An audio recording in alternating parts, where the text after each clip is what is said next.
Donc on peut noter trois grandes étapes, trois grands challenges dans l'histoire de nos entreprises.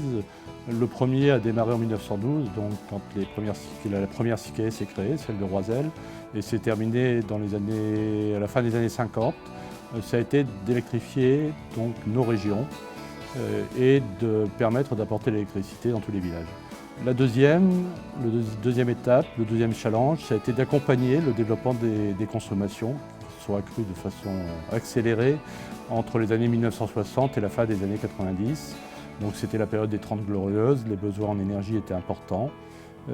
Et ça a été également le développement du nucléaire suite au premier choc pétrolier. La troisième étape, nous l'avons abordée depuis quelques années, elle pourrait s'appeler « Mieux consommer » et accompagner la mutation du système électrique.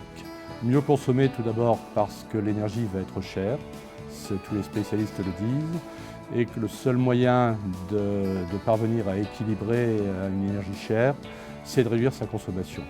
Accompagner la mutation du système électrique, nous allons quitter dans les prochaines années un système monolithique composé de grosses unités de production pour nous orienter de plus en plus vers des productions décentralisées, locales. Et c'est là que le gestionnaire de réseau a toute sa importance puisqu'il va devoir en permanence veiller à l'adaptation de la production-consommation. Quelles sont les forces de nos entreprises pour affronter ces nouveaux challenges?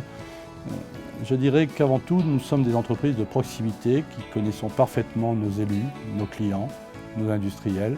Et donc, à ce titre, nous pouvons répondre à leur attente de service, par exemple l'équipement d'une collectivité en infrastructure de recharge, les besoins en économie d'énergie d'un industriel ou l'installation de sources d'énergie renouvelables chez un particulier. Autant de sujets que nous devons traiter dans nos entreprises afin de préserver les intérêts économiques des entreprises locales de distribution.